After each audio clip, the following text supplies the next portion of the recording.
So both men and women are broken. It's a fact. But we are broken in very different ways. So when I was in college, there was an incident on campus where a girl was taking a shower, and then some random guy came in, jumped into her shower. She screams her head off. The guy runs out the door, and it became like instantly really, really big news. Not that a college guy jumping into some girl's shower is big news, but it's probably hard for you to imagine. If you're under the age of 40, there was a day when on college campuses, the whole campus was just open. Every building. So dorms, you could just walk right in and go visit your friend, and you go check out, hey, what are they doing? And so up to that point, you could just walk into dorms. But because of that one event, because of that one pervert, they locked down the entire campus permanently.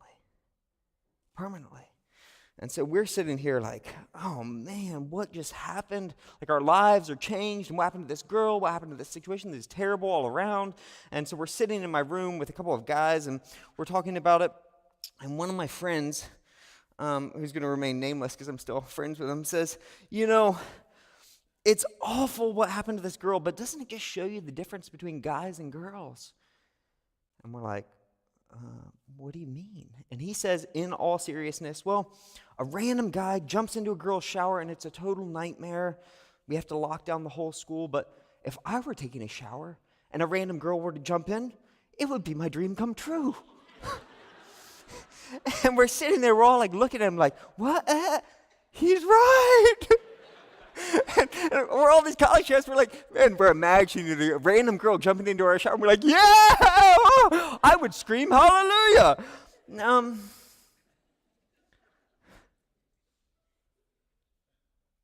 A college guy can hardly imagine something better than a random girl jumping into his shower. Now consider this, though. Consider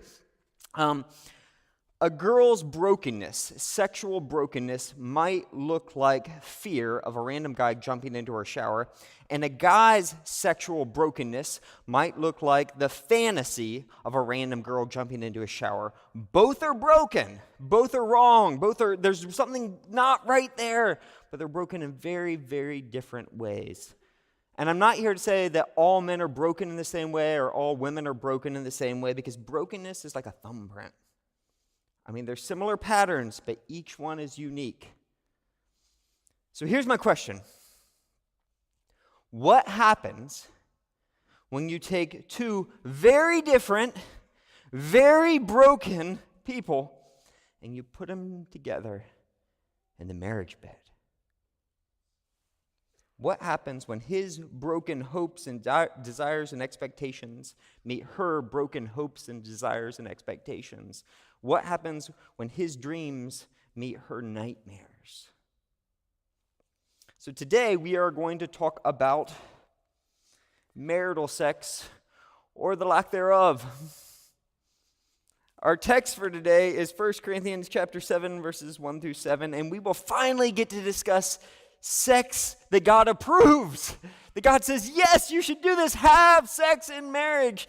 But it appears that, right off the bat, when we get to this text, it appears that it's going to be hard to believe for some of you, but some married couples in Corinth aren't having sex. Like, can you imagine living in a world that's completely obsessed with sex and everyone's having sex with everyone and everything until they get married? Shocking, I know. So let's get this out of the way. Singles, I'm glad you're here. You get next week. For this week, I know what you're thinking. Like, I was there once. And so you guys, you're thinking about marriage right now, and you're like, oh man, it's going to be so great. Someday we're going to get married, and 4, 5, 6 times a week I'm going to come home, and my wife's going to be standing there in nothing but an Eagles jersey. And we are going to have wild sex, and then we're going to fall asleep watching ESPN. And I am here to tell you that's exactly what marriage is like. Just get ready.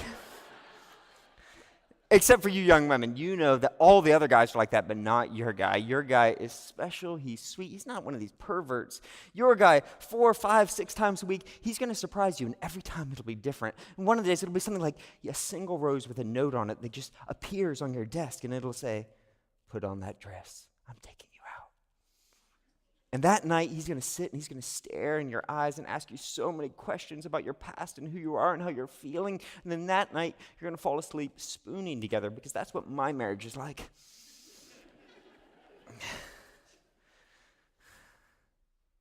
So this is how we think. And then reality slaps us in the face. Right? You have work, stress, babies, bodily functions, sprinkle in an occasional fight, misunderstanding, and about 10 years into your marriage, you're like pulling out your phone, you're like, you got to schedule sex like a doctor's appointment. Like, I think I have time Tuesday after next. Like, it's just, sex, if we're not careful, becomes a casualty or worse. So, 1 Corinthians chapter 7, starting in verse 1. Let's read this. Now for the matters you wrote about. This is how it starts out. Now for the matters you wrote about. Just to be painfully clear here, he's talking about the matters they wrote about, which is to say they wrote about a specific matter. And if we want to understand what the rest of this text says, we need to have at least some idea what that specific matter was about. Get it? All right? Same page? And he says, it is good for a man not to have sexual relations with a woman. Now, if I'm going to lose you, it's going to be in the next few minutes. And this message day, if I'm going to lose you, it's going to be in the next few minutes. And I want you to know the stakes are really, really high here. How we interpret that little phrase is going to affect how we interpret the whole rest of the passage, and it's going to basically affect your sex life for the rest of your life. The stakes are high, friends. Pay attention. So there's two vastly different ways of interpreting this that lead to two vastly different interpretations. And the first is this, is that the traditional view is that this is a statement that the Apostle Paul is writing to the Corinthians. This is his statement. It is good for a man to not have sexual relations with a woman, period. Full stop. Marriage is a concession. And then if we read it that way, what we're going to see is the rest of the passage is then about, you know what, but you guys are such perverts and there's so much stuff going on out there. I guess if you just can't control yourselves, I guess you should get married then. View number one. Now, to be fair to this view, it has a long, long history. Christians have a long, long history of viewing sex and marriage as a concession or second best to virginity, celibacy. So let me just review some of this for you. First century, almost as early as the New Testament, there's a book called the Acts of Paul and Thecla, a fiction book, but it kind of describes a Christian theme. And it's Paul and Thecla, and in that, Paul lists a list of beatitudes, like Jesus on the Sermon on the Mount, and 3 or 4 of his beatitudes are on virginity. Virginity is the highest virtue. First century, this is coming out. Second century, this pretty man here, Clement of Alexandria. Clement is famous for his prohibition of afternoon delight. You know what I'm talking about? He said, thou shalt not have sex during the day, period. So the entire region under his leadership had to ban sex during the day. His student, Origen, took this one step further. Not only was he celibate and say no sex during the day, he then castrated himself. Yes. 1 century later, Jerome, overall a good guy, but he ferociously argued that Mary, the mother of God, had to be a perpetual virgin. Despite all evidence, despite common sense, and not only that, he argued that Joseph had to be a virgin as well. All right? Augustine, similar time period, was a sex addict turned saint, and he went on to say that to link sex, the sexual act, with original sin, and therefore sex was a duty for procreation only. Christians should not enjoy sex. They should do their duty. By the mid-12th century, this is a church calendar from that time period, we find that the church really clamps down on it, and beginning in the 12th century, priests were no longer allowed to marry. That's when that came in, 12th century.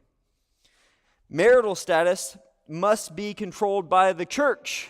which they did by officially prohibiting sex before and after any major church holidays. Here's the thing. There are about 30 major church holidays. So if you do the math, let me read this quote to you. This is from Mary Ann McPherson Oliver in her book, Conjugal Spirituality. She says, if you count it up, there would have been 83 days remaining in the year when, provided, of course, the woman did not happen to be menstruating or pregnant, and provided that they intended procreation, 83 days couples could, with the permission of the church, have indulged in, but not enjoyed, sexual intercourse.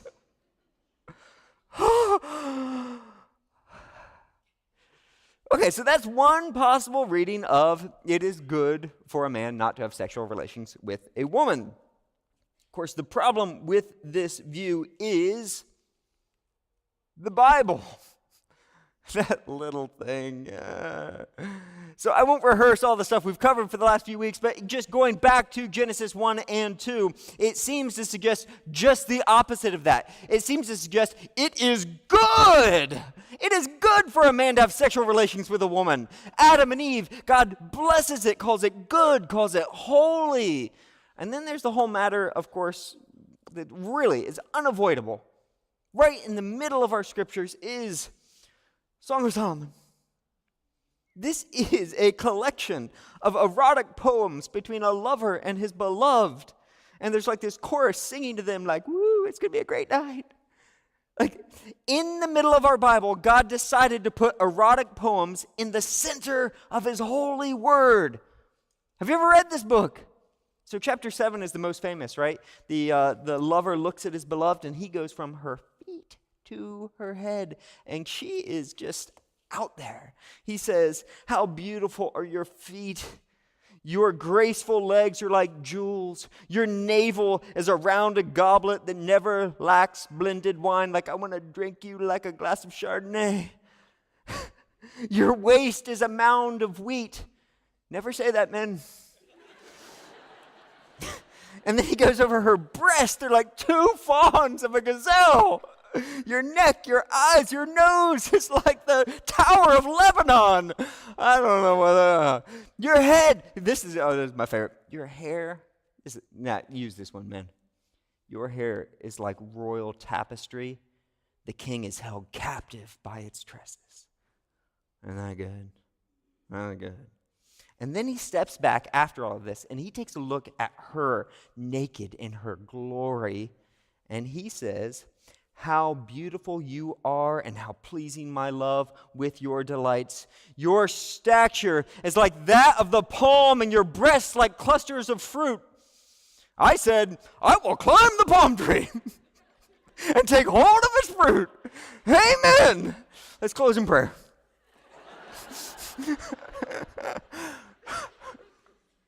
Okay, maybe not quite. Okay. Okay, and here's the thing, though. This is, you say, okay, guys have been saying this stuff forever, right? But it's not just the guy. You read through the book. In chapter 5 of the book, she's like, blow, north wind, come into my garden and taste my choice fruits. And I can tell you what that means, but I'd have to fire myself. So yeah, God thought it would be good for our souls and our bodies to put this in the middle of his holy word. So,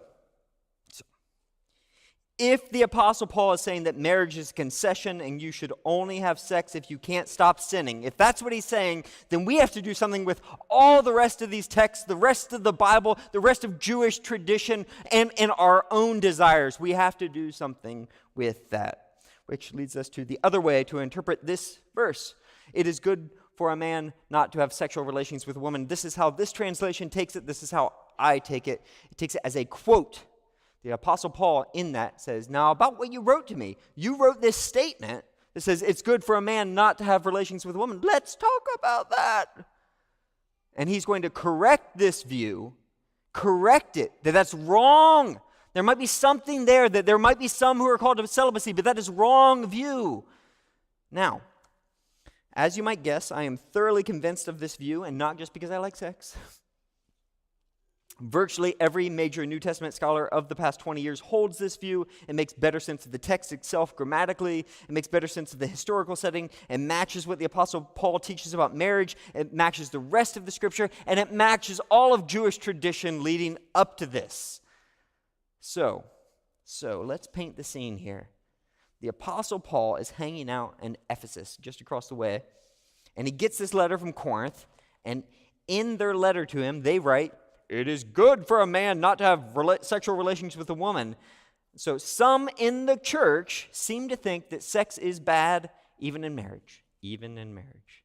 Some seem to think that true spirituality is asexual or at very least celibate. That you do away with your gender. When you become a Christian, you put that gender stuff behind you. You put sex behind you. If you're asking, how in the world would they ever come up with this? I want you to remember three things. One, they live in Corinth. Corinth. Illicit sex is everywhere. It's socially acceptable, and it is explicitly pagan. All over, there are male and female prostitutes who are worshiping pagan gods, idols. So in Corinth, it makes sense that you would look and say, everything I've known of sex has always been evil. So you say, sex must be evil. Number two, I want you to remember that Jesus was celibate. And he did teach that in the resurrection, in eternity with God, there will be no marrying or giving in marriage. We will be, to quote his words, Matthew 22, we will be like the angels in heaven. There will be no marriage, no sex. So you can see, if Jesus was celibate, and someday we will do away with gender and sexuality in some way in heaven. In our resurrection, we will be supra-sexual, meaning we will be beyond our human sexuality. There'll be a different point to it. You can see how people would then say, if I want to be like Jesus, I need to not have sex. And if I want thy kingdom come, thy will be done on earth as it is in heaven, then I need to stop having sex. Then I'll be like it is in heaven. Now, just to be clear on this, though, many people did take it that way. The Apostle Paul specifically addresses this issue in 1 Timothy chapter 4, in which he calls it a demonically inspired lie, by which I take that he means it's not quite right.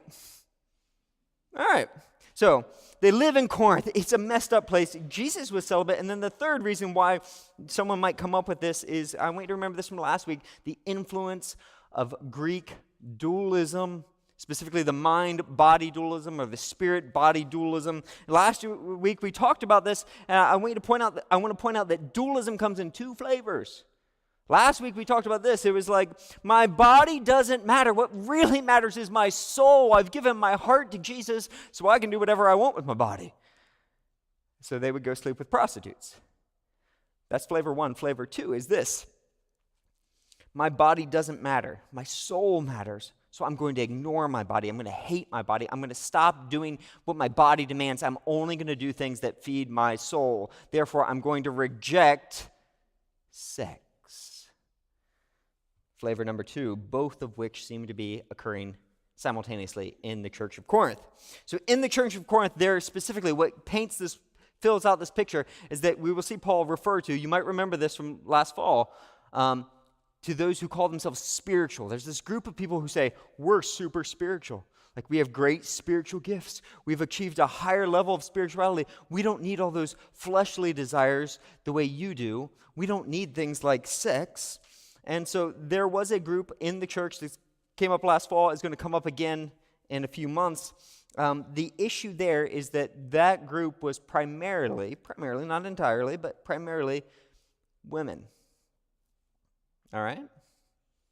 So the spiritual way of thinking among these women comes out a little more clearly when you see that word man and woman, same Greek word can be translated husband and wife. So let's read it this way, because I think this is what Paul means here. He says, you wrote, it is good for a husband not to have sexual relations with a wife. Wah! Yeah, that's what they were saying.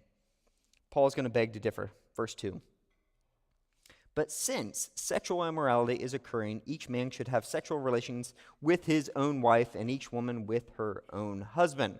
So just to clarify, in this reading here, where we're seeing this, sexual immorality is occurring. Each husband should have sexual relations with his own wife, and each wife with her own husband. That's what he's saying. Paul is not, here at least, he is not arguing in this that single people should get married to avoid sexual immorality. In this passage, he is arguing that married people should have sex with each other to avoid sexual immorality. Amen? Amen. So, we could close right here, but that is the main point of this text. But it gets a little bit more nuanced than that. If you look at this, there's an author named Gordon Fee, scholar. He points out that the actual translation here in English glosses over something. It literally says, but since sexual immoralities, plural, are occurring, and this is going to be, we're going to get a little bit in the weeds here, so this suggests something. This is a rare use of the plural for immoralities. It just sounds weird, sexual immoralities. It suggests that Paul has something specific in mind. So if he said, since sexual immorality happens, you might think, oh, because we live in a place where there's just lots of sexual immorality everywhere. It's the category of sexual immorality. But he doesn't. He says, since there are sexual immoralities, specific ones occurring, you need to have sex with one another. Now, do you see the difference here? I won't get into the grammatical reasons here. I don't want to bore you, but I do want you to see this. This suggests that the specific acts of sexual immorality that he's referring to are actually the ones we just talked about last week. That because of this, since this is going on, namely, men are sleeping with prostitutes. So, if I haven't lost you yet, get the major implication of this minor grammatical detail here. There are a group of spiritual women in the church who've sworn off sex and tell their husbands we're not having sex anymore in the name of Jesus. Now there's a whole group of husbands who are forced into celibacy while living in Corinth, the sex capital of the world. And so what's happening here, when you put this whole picture together, is one by one, these dudes are dropping like flies. They start to buckle and start going to prostitutes. It is a complete and utter mess. The husband should fulfill his marital duty to his wife, and likewise the wife to her husband. Paul speaks so poetically here. Do your duty. You got a duty to do. In fact, if you literally translate it, it says there's a payment that's due. So literally, husband should pay what he owes to his wife, and likewise the wife to her husband. It's the sense that husbands owe their wives sex, and their wives owe them sex, and they both need to start ponying up. How romantic. Don't use that line at home, by the way. You need to pony up. Not an application point. So if you're thinking, that's disgusting, Paul, why are you talking about marital duty and ponying up? I thought marriage was supposed to be beautiful and romantic and intimate and loving. So I want to just set this context. Why is Paul using this language? Because it's for a particular reason here. He's not just pulling this out for any reason. Why is he saying, you need to pony up, you need to do your duty? Why is he saying it that way? All right, so two things. Number one, this is set in he's building off of an ancient rabbinic tradition. So based on Exodus chapter 21, verse 10, rabbis took the low bar for marriage was this. If you're married, you have to provide your spouse with food, shelter, and sex. Low bar here. But you don't do those three things, and you're failing. You're technically failing according to the Jewish tradition. So as soon as Paul references their marital duty, I want you to see the context here. He's not trying to paint the picture of what marriage could be. He does that in Ephesians 5. Here, he's talking about, when he talks about your marital duty, he's talking about the basic minimum requirements. All right, if you're going to be married, you've got to do at least those three things. And he says, of course it's not ideal. Of course it's not romantic. And that's the point. If you're not providing food, shelter, and sex, your marriage is failing. Number two, so the first thing is, the reason why Paul uses this language is to suggest that he's building off, this is the low bar. This is building off ancient rabbinic tradition. And number two, I want to just point out that at times, sex is a duty. So here's the situation. Women have sworn off sex, and their husbands are visiting prostitutes. In today's terms, let's bring this up. Women have pushed their husbands away, and men are looking at porn. Well, so women, I want you to imagine this. Imagine your husband has been cheating on you, or at least looking at porn. You've been in Bible studies and prayer groups, and he is up looking at porn late at night. All right? Imagine that. You find this. Now, knowing that, after you know this about your husband, would it be helpful to appeal to your deep feelings of love and respect for him in that moment? Probably not. If you are ever going to sleep with that man again, it probably has to be about something other than how you feel about him. Now, men, imagine your wife has shut you off sexually and then acted like she's better than you spiritually. Imagine that she's done this for long periods of times, and you feel so denied that you break and you go out and do something shameful, and now she knows about it, and what's worse, she will never let you forget about it. With every look, every comment, everything she does, she tells you how unspiritual you are and how much you disgust her. Now, men, would it be helpful to appeal to your deep feelings of love and respect for her? Probably not. The only way you're going to sleep with that woman again has to be about something other than how you feel about her. I want you to see this. This might not sound beautiful or romantic, but I love this passage because this is real. This is pastoral counseling 101. I see this in my office once a week. This is real. Real marriage is messy sinners. It's two very different, very broken people coming together, and it's a struggle, and it's messy. And sometimes sex has to be a duty. Sometimes the only reason you would have sex with that person is because you've swore an oath before God and those witnesses.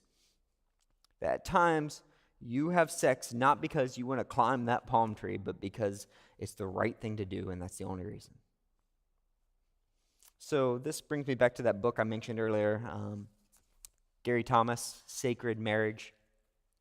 He asked that question, just to repeat it. What if God designed marriage? Oh, let me put this up for you. What if God designed marriage to make us holy more than to make us happy? And his chapter on sex is brilliant. He calls marital sex a spiritual discipline. I think he's on to something here.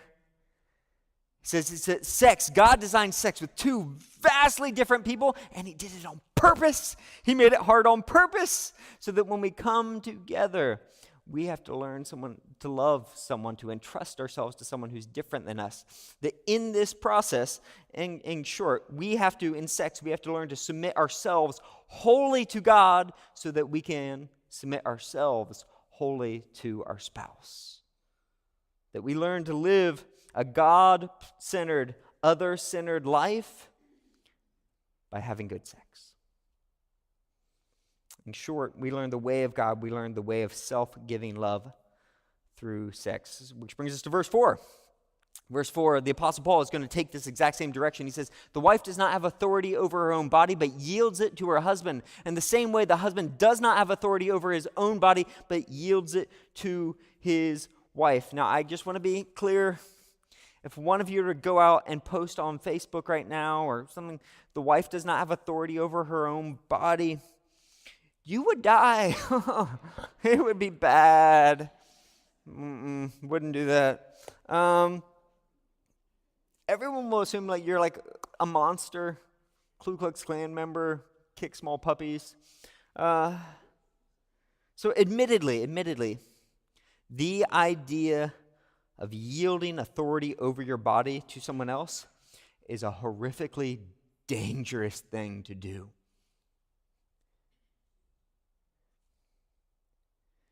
No one can hurt you more than the person you give yourself to.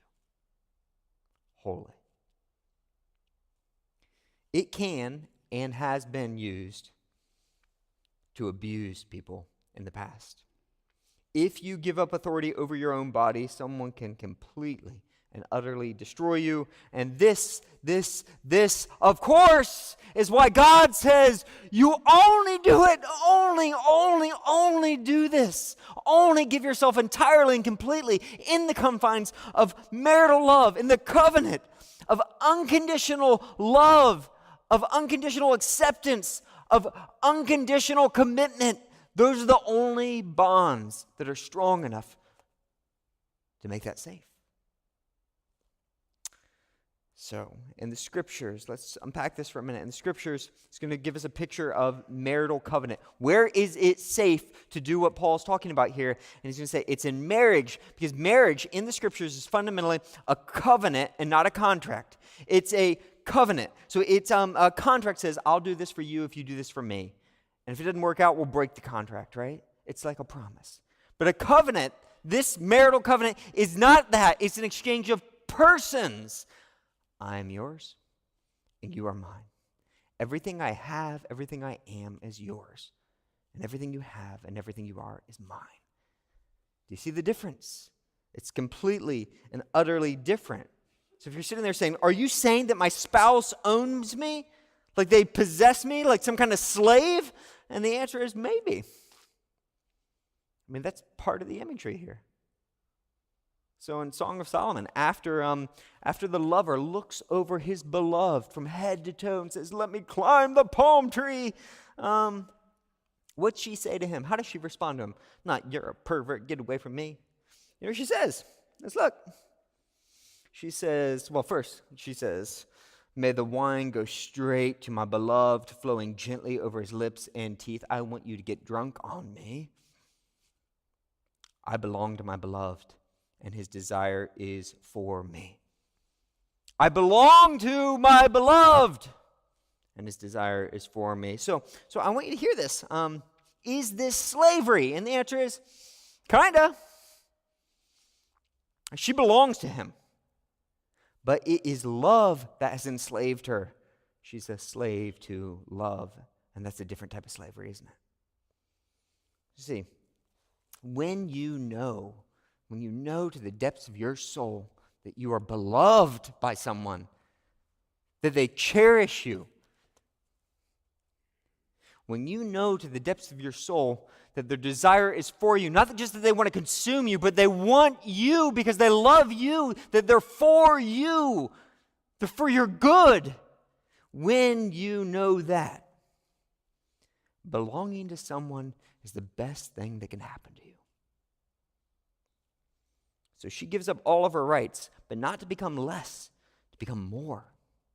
She gives up her very self so that she can find herself in him. Does that language sound familiar here?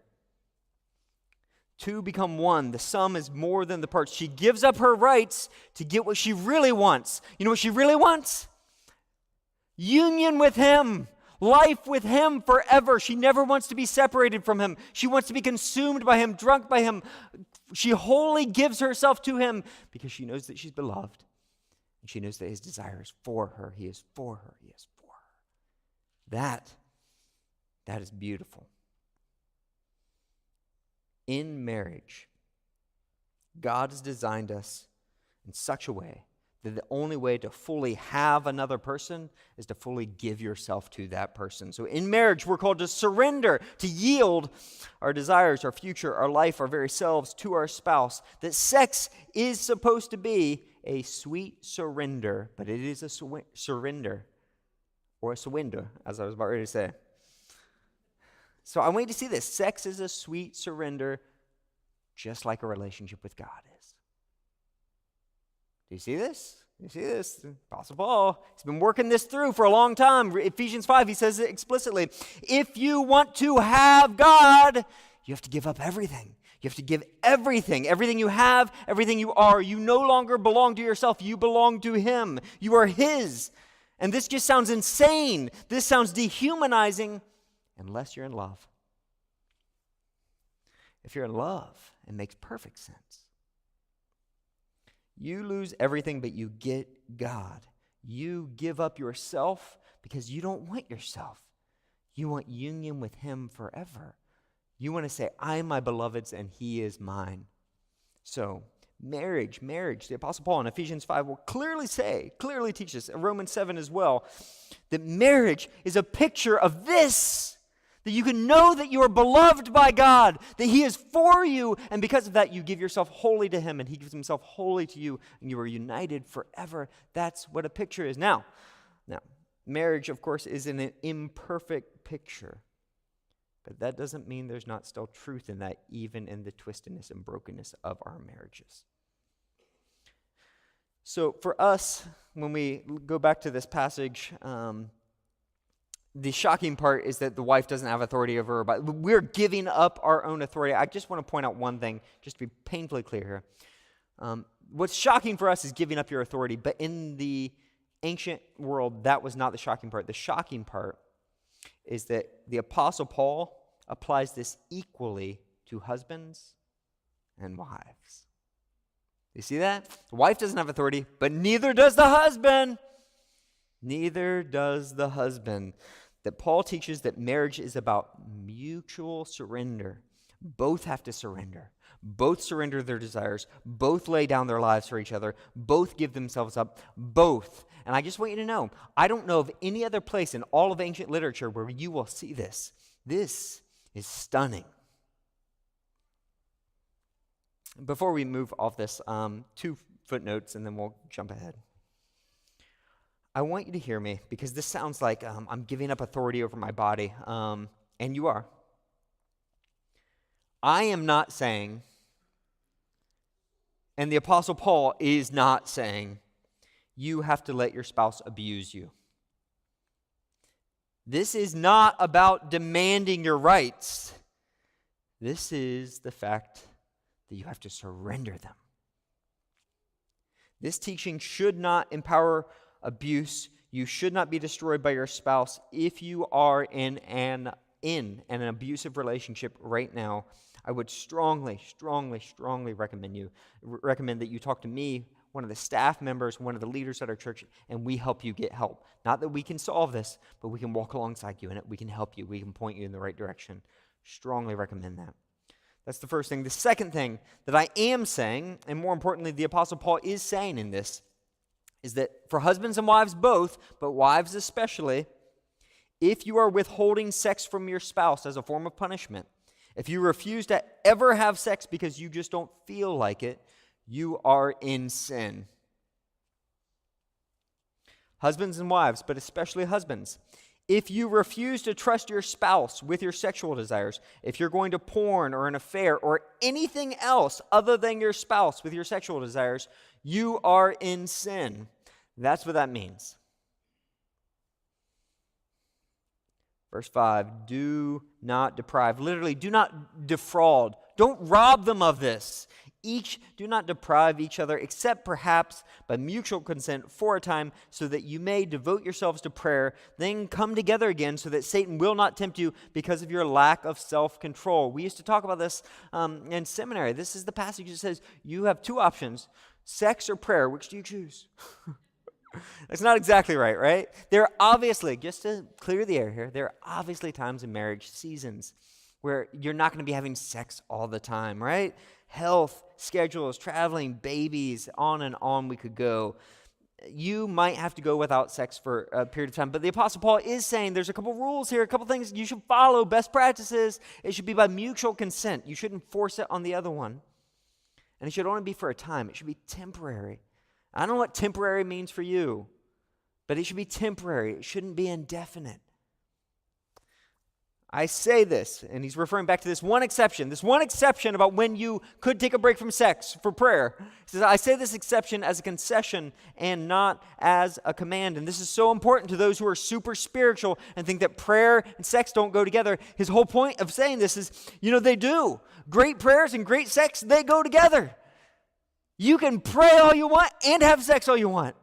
There's no stopping you. In fact, if you read through the scriptures, you will find that having sex will not hinder your prayers, but you know what will? According to 1 Peter 3:7, mistreating your spouse, that will hinder your prayers. I wish that all of you were as I am. I wish everyone in the world was just celibate and happy and single. It would be so much easier. But then he goes and says, but each of you has your own gift from God. Like celibacy, he says, is a gift from God. And not many people have it. So here's the thing. It's a gift from God, and not many have received this gift. So here's the implication. No one should force you to be celibate. No one. All right. So how do we apply this? Like, what do we do with this? Does this just mean we have to have sex on demand all the time? What is this? We got to go do our duty. So I want to be careful here. The fact is, we are all different. Remember the thumbprint thing. Maybe similar patterns, but we're all broken in different ways. Marriage is two very different, very broken sinners coming together. So please, please hear me. I don't want you to get the idea that every single night of your life you should come home and be like, I want to climb that palm tree. And she should be like, blow north wind. Like, no, that's probably not normal for most people. Perfect sex does not exist in this world, except maybe in Tuscany. No theory there. I think it might actually exist there.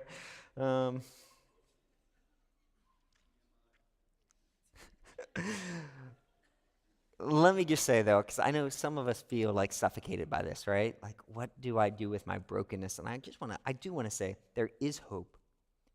There is redemption. Wounds can heal. People can change. Sex can be very good.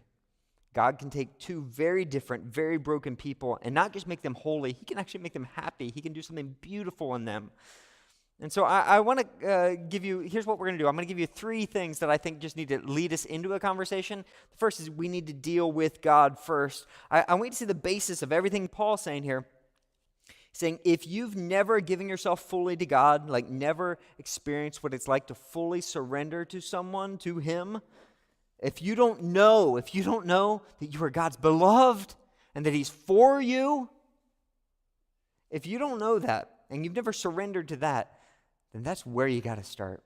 This starts with a relationship with God. We love because He first loved us. If you've never given your life to Christ, you need to do that. That's where hope begins. That's where hope for your soul and your body and your marriage and your life begins. He wants to rebuild you. The next thing is you need to deal with yourself. Family history, sexual history, abuse, addiction, bad experiences, past pain, wrong thinking, fear, physical ailments, whatever. We bring all of this with us into the marriage bed. If you've never actually dealt with your stuff on a deep level, can I just tell you something? It doesn't go away on its own. It festers. It comes out in crazy ways. And it ruins things later. You got to pull that stuff out. You got to deal with it. This is why we have a counselor in our office now. Like, you need to deal with this. You need to get counseling. You need to be in accountability. You need to work through things. You need to get set free. You need to change your thinking. You need to be renewed by Jesus Christ. You got to deal with God. You got to deal with yourself. And then you deal with your spouse. Can I just say, for the vast majority of us, great sex does not begin with references to palm trees. Great sex begins with the words, I am so sorry. Will you forgive me?